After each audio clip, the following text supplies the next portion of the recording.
दोस्तों इस वीडियो में आपको हम इग्नू एमबीए का एडमिशन फॉर्म भरकर दिखाने वाले हैं। अगर आप लोग इग्नू से एमबीए कोर्स करना चाहते हैं, जुलाई सेशन के लिए एडमिशन कराना चाहते हैं, तो आप लोग इस वीडियो को फॉलो करके अपना फॉर्म भर सकते हैं। फीस वगैरह कितनी है, कैसे कंप्लीट फॉर्म भरना है, कंप्लीट जानकारी आपको मिलेगी। वेबसाइट है ये, इसका लिंक मिलेगा आपको डिस्क्रिप्शन बॉक्स में। आप लिंक पर क्लिक करके इस वाले पेज पर आ जाएंगे। इसके बाद में आपको click here for new registration, इस पर क्लिक करना है और फिर इसके बाद में आपका रजिस्ट्रेशन फॉर्म आपके सामने ओपन होगा।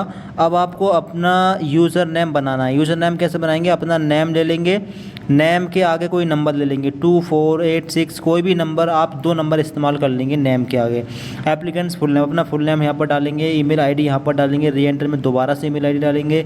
पासवर्ड बनाएंगे अपना, पासवर्ड अपना नेम लेंगे, जो भी आपका नाम है, ठीक है। पहला लेटर लेंगे नाम का कैपिटल, इसके बाद के सारे स्मॉल, इसके बाद में स्पेशल कैरेक्टर में @, फिर न्यूमेरिक लेटर में 1 2 3 या डेट ऑफ बर्थ अपनी ले सकते हैं, ठीक है। इस प्रकार से अपना पासवर्ड क्रिएट करिए। सेम पासवर्ड कन्फर्म पासवर्ड में डालिए और मोबाइल नंबर यहाँ पर डालिए, री एंटर में दोबारा से मोबाइल नंबर डालिए और जो कैप्चा आपके सामने आए वो आपको यहाँ पर डालना है और इसके बाद में रजिस्टर पर क्लिक करना है। फिर इसके बाद में आपको दिखेगा your account is created successfully, please log in and apply in programme, ठीक। इसके बाद में आप नीचे आएंगे, नीचे आपको दिखेगा log in registered user name, जो आपने यूज़र नेम अभी बनाया है वो यूज़र नेम डालना है और जो पासवर्ड आपने बनाया है वो पासवर्ड यहाँ पर डालना है और जो कैप्चा आपके सामने आए वो टेक्स्ट आपको यहाँ पर डालना है और इसके बाद में आपको लॉगिन कर लेना है। अगर पासवर्ड भूल गए हो तो फॉरगेट कर सकते हैं, ठीक है। यूज़र नेम भी फॉरगेट आप करके दोबारा बना सकते हैं। एंड फिर इसके बाद में आपके सामने इंस्ट्रक्शंस वगैरह आएंगे, इनको आप पढ़ सकते हैं, ठीक है। नीचे आएंगे, नीचे आने के बाद में आपको दिखेगा I have read the important information, इस पर आप टिक कर देंगे और इसके बाद में सबमिट वाले बटन पर आपको क्लिक कर देना है। फिर इसके बाद में आपका फॉर्म आपके सामने ओपन हो जाएगा। अब पहला जो स्टेप वो है पर्सनल डिटेल्स का। अब यहाँ पर आपको आपका नेम डाला हुआ मिलेगा, इसको चेंज नहीं कर सकते, ठीक है। चेंज कर सकते हैं, ठीक है, अभी चेंज कर सकते हैं। मदर नेम आपको डालना है, फादर, गार्जियन रिलेशन, गार्जियन से रिलेशन क्या है, आप फादर मदर को एक ले सकते हैं, ठीक है, हस्बैंड भी ले सकते हैं। गार्जियन नेम, अब अगर फादर लिया है तो फादर का नाम यहाँ पर डाल दें। डेट ऑफ बर्थ आप लोग यहाँ पर डालेंगे सिलेक्ट करके कैलेंडर में से, ठीक है, जो भी आपकी डेट ऑफ बर्थ रहेगी इस प्रकार से आप अपना डाल देंगे, ठीक। आगे कैटेगरी, अनरिजर्व्ड कैटेगरी ये रहा, SC ST OBC और नॉन क्रीमिलियर OBC और EWS। अगर OBC है और आपकी इनकम 8 लाख से कम है तो नॉन क्रीमिलियर और 8 लाख से ऊपर हो तो क्रीमिलियर। SC ST भी है, सभी छात्र अपने हिसाब से आप लोग लगा देंगे, ठीक। अगर यहाँ पर OBC लेते हैं तो भी डोमिसाइल वगैरह नहीं मांगा जा रहा, ठीक है। जेंडर अपना सिलेक्ट कर लेंगे, मेल फीमेल जो भी हैं। सिटीजनशिप, कंट्री नेम ये यहाँ पर ऑलरेडी सिलेक्ट रहेगा, ठीक। टेरिटरी एरिया, आप किस एरिया से आप बिलोंग करते हैं, अर्बन यानी शहरी, रूरल यानी ग्रामीण, ट्राइबल एरिया, ठीक है, तो आप अपना लगा देंगे। गांव से करते हैं तो रूरल, शहर से करते हैं तो अर्बन। माइनॉरिटी, अगर आप मुस्लिम, जैन, बौद्ध, सिख, पारसी वगैरह धर्म से आते हैं तो यस करना है, वरना नो करना है, ठीक है, अपने हिसाब से आप कर देंगे। रिलीजन, अब धर्म आपको अपना सेलेक्ट करना है। आगे मैरिटल स्टेटस, अगर आप शादीशुदा हो तो मैरिड वरना सिंगल। सोशल स्टेटस में एक्स सर्विसमैन हो या कश्मीरी माइग्रेंट हो तो लगाएं, वरना नॉट एप्लीकेबल पर लगाएं। ईमेल आईडी फिल मिलेगी, अल्टरनेट ईमेल आईडी डाल सकते हैं वरना छोड़ सकते हैं। मोबाइल नंबर फिल मिलेगा, अल्टरनेट मोबाइल नंबर डाल सकते हैं वरना छोड़ भी सकते हैं। नीचे अदर डिटेल्स में पर्सन विद डिसएबिलिटी एप्लीकेबल, अगर आप PWD से आते हैं तो यस करें वरना नो लगा देंगे। एम्प्लॉयमेंट स्टेटस, अगर आप बेरोजगार हैं, आपके पास कोई रोज़गार नहीं है तो अनएम्प्लॉयमेंट। इग्नू रेगुलर एम्प्लॉय हो तो ये लगा सकते हैं। अगर कोई आपका अगर आप एम्प्लॉयड है, मतलब आपके पास कोई रोज़गार है तो एम्प्लॉयड लगा सकते हैं वरना अनएम्प्लॉयमेंट लगा देंगे। स्कॉलरशिप डिटेल्स, स्कॉलरशिप अमाउंट, अगर आपको कोई स्कॉलरशिप मिली हो तो उसकी इन्फॉर्मेशन यहाँ पर दे सकते हैं। नेशनल स्कॉलरशिप वगैरह अगर आपको मिली हो तो इसकी जानकारी यहाँ पर दे सकते हैं वरना छोड़ भी सकते हैं, ठीक है। सिलेक्ट डिपार्टमेंट भी यहाँ पर, ठीक है, तो दे सकते हैं वरना छोड़ भी सकते हैं। इसके आगे है फैमिली इनकम, ठीक है। स्कॉलरशिप डिपार्टमेंट अगर हो तो सिलेक्ट करना है वरना नहीं। आगे है फैमिली इनकम, फैमिली की इनकम कितनी है, अगर फादर की इनकम हो तो आप यहाँ पर डाल सकते हैं 64,000 60,000 होगी या फिर 72,000 होगी, हुई तो, वरना नहीं होगी तो आपको डालना भी नहीं है, ठीक है, छोड़ देना है। बिलो पॉवर्टी लाइन, BPL से आते हैं तो यस वरना नो आप लोग लगा देंगे। फिर इसके बाद में आपकी डिटेल सेव हो गई है। अब आप इसको चेक कर सकते हैं, ठीक है, क्या इन्फॉर्मेशन आपने भरी है। इसके बाद में अगर एडिट करना हो तो इस पर क्लिक करके एडिट कर सकते हैं, वरना आप नेक्स्ट पर क्लिक कर देंगे। फिर इसके बाद में अगला स्टेप आपके सामने ओपन हो जाएगा। अब यहाँ पर है distant education bureau unique ID, DEB ID आपके पास होनी चाहिए। अगर नहीं है तो बना सकते हैं। DEB आईडी बनाने के लिए आपको ज़रूरत पड़ेगी ABC अपार आईडी की। ABC आईडी है तो सबसे पहले आपको, अगर नहीं है तो सबसे पहले आप अपनी ABC आईडी बनाएं। ABC आईडी से DB आईडी कैसे बनानी है, इसके लिए आपको दिखेगा distant bureau education bureau DB ID, इस पर क्लिक करना है। और इसके बाद में आप लोग नीचे आएंगे। अब आपको दिखेगा ABC आईडी, अपनी ABC आईडी यहाँ पर डालिए। इसके बाद में एंटर पर क्लिक करिए, फिर आपकी इन्फॉर्मेशन यहाँ पर आ जाएगी, आपको शो हो जाएगी। तो जैसे आप लोग एंटर पर क्लिक करेंगे, क्लिक करने के बाद में यहाँ पर आपको आपका name, gender, DAB date of birth, मतलब डेट ऑफ बर्थ और DB आईडी, ये चारों चीज़ शो जाएंगे। इसको आप लोग नोट कर सकते हैं, ठीक है, नोट कर लेंगे, आपको DB आईडी यहाँ पर मिल जाएगी। फिर इसके बाद में आप लोग बैक आएंगे। बैक आने के बाद में अब आपको अपनी जो DAB आईडी आपको मिली है वो यहाँ पर डालनी है, ठीक है। और इसके बाद में फेच DB डिटेल्स पर क्लिक करना है। DB आईडी डालने के बाद में डेट ऑफ बर्थ भी डालनी है। इसके बाद में फेच DB डिटेल्स पर आपको क्लिक करना है, ठीक है। फिर इसके बाद में DB ID details saved successful लिखा मिलेगा और नीचे आपको DB आईडी के अकॉर्डिंग आपका जो है नेम वगैरह, जेंडर वगैरह आपको शो हो रहा होगा, ठीक है। ओके वहाँ पर लिखा होगा, यानी कि इन्फॉर्मेशन आपकी मैच हो चुकी है। इसके बाद में आप नेक्स्ट पर क्लिक कर देंगे और अगले पेज पर पहुँचेंगे। फिर इसके बाद में आपको अपना कोर्स वगैरह सेलेक्ट करना है। आपको देखिएगा प्रोग्राम टाइप, इसमें आप लोग जाएंगे और यहाँ से आपको लेना है मास्टर वाला ऑप्शन। MBA के लिए आपको मास्टर वाला ये ऑप्शन लेना है। इसके आगे रहेगा मोड ऑफ स्टडी, इसमें आपको लेना है ODL, ये सिलेक्ट कर लेना है। इसके आगे रहेगा सिलेक्ट प्रोग्राम फॉर एनरोलमेंट। अब यहाँ पर आपको अपना MBA कोर्स सिलेक्ट करना है।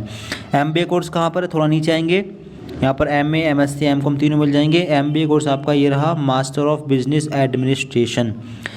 ये है एग्री बिजनेस मैनेजमेंट, इससे कर सकते हैं, और फाइनेंशियल मैनेजमेंट से कर सकते हैं, कंस्ट्रक्शन मैनेजमेंट से कर सकते हैं MBA, ठीक है। Health and care and hospital management से भी कर सकते हैं।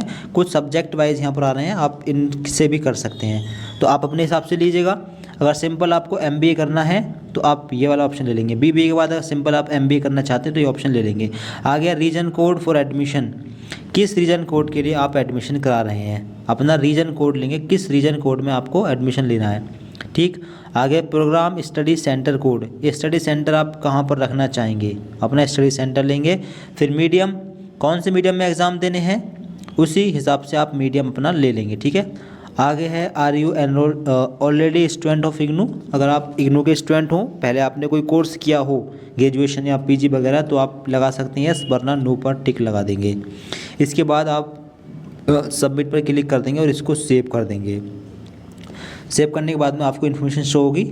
इसके बाद आप नेक्स्ट पर क्लिक करेंगे, ठीक है। आप देखिएगा रिलेवेंट टू क्वालिफिकेशन। अब रिलेवेंट क्वालिफिकेशन में इसके लिए MBA करने के लिए 3 ईयर बैचलर डिग्री होनी चाहिए with 50% marks, 3 year bachelor degree with 50% marks आपके पास है तो इस पर टिक कर दें। आगे सिलेक्ट मेन सब्जेक्ट, 12th की मेन सब्जेक्ट आपको लेनी है। यहाँ पर 12th में आपके पास कौन सी मेन सब्जेक्ट थी, ठीक है। यहाँ पर आपको लेनी है अपने ग्रेजुएशन की सब्जेक्ट, ठीक है। ग्रेजुएशन में आपके पास कौन सी सब्जेक्ट थी। आगे ईयर ऑफ पासिंग, ग्रेजुएशन का पासिंग ईयर क्या था, यहाँ पर लेना है। डिवीज़न क्या बनी है ग्रेजुएशन में, यहाँ पर लेनी है। और परसेंटेज क्या है ग्रेजुएशन की, वो यहाँ पर लेनी है। बोर्ड कोड क्या है, मतलब कौन से बोर्ड यूनिवर्सिटी से आपने अपना ग्रेजुएशन किया है। तो यहाँ पर 12th की ही इन्फॉर्मेशन डालनी है, क्योंकि जो लिस्ट है बोर्ड कोड, यहाँ पर यूनिवर्सिटी के नाम नहीं आ रहे हैं, बल्कि यहाँ पर जो बोर्ड हैं, स्टेट बोर्ड, ये CBSE बोर्ड वगैरह, उनके नाम आ रहे हैं। तो आपको अपने बोर्ड की इन्फॉर्मेशन डालनी है 12th के बोर्ड की, ठीक है। अगर आपको आपका बोर्ड नहीं मिलता है इसमें, तो फिर आप not listed in this list, ये वाला ऑप्शन भी ले सकते हैं। बोर्ड आ रहे हैं इसलिए आपको बोर्ड लेना है, मतलब 12th आपने कौन से बोर्ड वगैरह से किया है। रोल नंबर डाल देंगे 12th बोर्ड का, और NADID हो तो यहाँ पर डाल सकते हैं, वरना इन दोनों को छोड़ सकते हैं, ठीक है। इसके बाद में आप अपना सबमिट पर क्लिक कर देंगे और इसको सेव कर देंगे। इसके बाद में नीचे आकर आप फिर से नेक्स्ट पर क्लिक करेंगे। अब वो course selection for MBA master of business administration, अब आपको स्टडी मटेरियल अगर प्रिंटेड फॉर्म में चाहिए तो आपका ये सिलेक्ट है। अगर आपको डिजिटल फॉर्म में चाहिए, PDF के थ्रू आपको अपना सिलेबस चाहिए तो 15% का डिस्काउंट भी मिलेगा। फिर आपको इस पर टिक करना है ऊपर वाले पर, ठीक। आगे नीचे आपको अपने सेमेस्टर में पेपर्स वगैरह सेलेक्ट करने हैं। जो कंपलसरी पेपर्स रहेंगे वो सिलेक्ट रहेंगे, ये अपने आप सिलेक्ट हो गया, ये सिलेक्ट रहेगा। कंपलसरी सिलेक्ट हैं सारे कंपलसरी नीचे वाले, ठीक है। ये सारे पेपर आपको कंपलसरी नज़र आएंगे, इनमें आप करेक्शन मतलब चेंजेस नहीं कर सकते। तो पहले सेमेस्टर के पेपर आपके ये यहाँ पर सिलेक्ट हो चुके हैं, यानी कि ये सारे पेपर आपको देने हैं, कंपलसरी हैं। सबमिट पर क्लिक करके इसको सेव कर देंगे। इसके बाद में और नीचे आने के बाद में फिर से नीचे आकर आप लोग नेक्स्ट पर क्लिक कर देंगे। अब अपनी इन्फॉर्मेशन वगैरह चेक कर लें और इसके बाद में नेक्स्ट पर क्लिक कर देंगे, अगले पेज पर आप पहुंच जाएंगे। अब आपको अपना फ़ोटो अपलोड करना है, सिग्नेचर अपलोड करना है, मैट्रिक 10th की मार्कशीट अपलोड करनी है और 12th की मार्कशीट अपलोड करनी है, मार्कशीट ऑफ ग्रेजुएशन अपने ग्रेजुएशन की मार्कशीट अपलोड करनी है और डिग्री और प्रोविजनल सर्टिफिकेट ऑफ ग्रेजुएशन की डिग्री भी मांगी गई है या फिर प्रोविजनल सर्टिफिकेट, दोनों में से कोई एक अपलोड करना है। अदर्स वाले ऑप्शन को छोड़ भी सकते हैं, ठीक है। बिना अपलोड किए ही फॉर्म सेव हो जाएगा। तो सारे डॉक्यूमेंट आप अपलोड करें। मोबाइल फ़ोन से अगर अपलोड कर रहे हैं तो सभी डॉक्यूमेंट का फ़ोटो खींचें, फिर साइज़ कम करें, IM रिसाइजर वगैरह सर्च करके गूगल वगैरह की मदद से फिर सेव कर लें। फिर इसके बाद में आपको दिखेगा सिलेक्ट फाइल, इसमें जाकर अपना डॉक्यूमेंट सेलेक्ट करें और सेलेक्ट करने के बाद में स्टार्ट अपलोड पर क्लिक करें। फिर आपका फ़ोटो सिग्नेचर वगैरह अपलोड हो जाएगा, आपको शो हो जाएगा। इस प्रकार से अपने सारे डॉक्यूमेंट्स अपलोड करना है। इसके बाद में नीचे आकर नेक्स्ट पर क्लिक करके अगले पेज पर आप पहुँच जाएंगे। फिर इसके बाद में आपके फॉर्म का प्रीव्यू आपके सामने आएगा, ठीक है। अपने फॉर्म का प्रीव्यू कर लें, कहीं पर कोई मिस्टेक लग रही है तो उसको आप अभी करेक्ट कर सकते हैं, ठीक है। नीचे आपको आपकी फ़ीस वगैरह शो हो जाएगी। अब फ़ीस कितनी यहाँ पर देख लें, फ़ीस है आपकी 16,700 रुपये, ठीक है। ये एक साल की फ़ीस है 16,700 रुपये, सॉरी एक सेमेस्टर की फ़ीस है। ये पहले सेमेस्टर का फॉर्म भरा गया है अभी, पहले सेमेस्टर की फ़ीस है 16,700 रुपये। 400 रुपये डेवलपमेंट फ़ीस है, डेवलपमेंट फ़ीस 300 रुपये, रजिस्ट्रेशन फ़ीस, टोटल 16,700 रुपये फ़ीस है। नीचे आएंगे, आई एग्री पर क्लिक करें, फिर accept and proceed for payment पर क्लिक करें और अपनी फ़ीस को आप पे कर देंगे। फिर इसके बाद में इंस्ट्रक्शंस आएंगे, इसको पढ़ लें। After submission no changes are allowed, यानी सबमिट करने के बाद में कोई चेंजेस अलाउड नहीं है। Please check all the sections and use modify button if you need to change any information. Click on okay button to submit, otherwise click cancel. अगर आपको लगता है कि फॉर्म में कहीं पर कोई मिस्टेक है तो उसी सेक्शन में जाकर उसके सामने वाले मॉडिफाई द सेक्शन पर क्लिक करके उसमें करेक्शन कर सकते हैं। यानी अगर आप लोग अब ओके पर क्लिक कर देंगे तो आपके फॉर्म में कोई करेक्शन नहीं हो पाएगा। अगर श्योर है कि फॉर्म ठीक पड़ेगा, कोई दिक्कत नहीं है, तो फिर आप लोग ओके पर क्लिक करके इसको सेव कर देंगे। तो हम उस पर सेव करते हैं। लिखा है कि if payment has been deducted from your account but the same is not updated in your application, अगर पेमेंट कट जाए और एप्लीकेशन जो फॉर्म आएगा उस पर अगर फीस शो नहीं हो तो क्या करना है, please check your payment status in my transaction. अपना पेमेंट स्टेटस आपको चेक करना है। Section before initiating payment process again, दोबारा पेमेंट ना करें, अपना पेमेंट स्टेटस चेक करें। पेमेंट स्टेटस जो है डन होने में भी टाइम लग जाता है, कुछ टाइम का वेट करें, कुछ घंटे का, 8-10 घंटे का वेट कर लें या 24 घंटे का वेट कर लें, ठीक है। अगर पेमेंट नहीं होता तो फिर दोबारा, अगर पेमेंट 24 घंटे के बाद में पेमेंट जो है आपका हो जाएगा अपडेटेड, ठीक है। दोबारा पेमेंट ना करें अगर पेमेंट आपके अकाउंट से कट जाए तो। अब इसके बाद में आपको दिखेगा पेमेंट गेटवे, इस पर क्लिक कर देंगे। फिर पेमेंट वाले पेज पर आप लोग पहुंच जाएंगे। किसी भी तरीके से, किसी मेथड से आप लोग अपना पेमेंट कर सकते हैं, ठीक है। पेमेंट करने के बाद में प्रिंट निकालने के लिए दोबारा से फॉर्म को लॉगिन करना है। लॉगिन करने के बाद में प्रिंट का ऑप्शन आ जाएगा, प्रिंट आप लोग कर लेना, ठीक है। तो इस प्रकार से फॉर्म भर लें, वीडियो को दोस्तों को शेयर कर दें और इस चैनल को सब्सक्राइब कर लें। कुछ जानना हो कमेंट करके पूछ सकते हैं। Thanks for watching this video.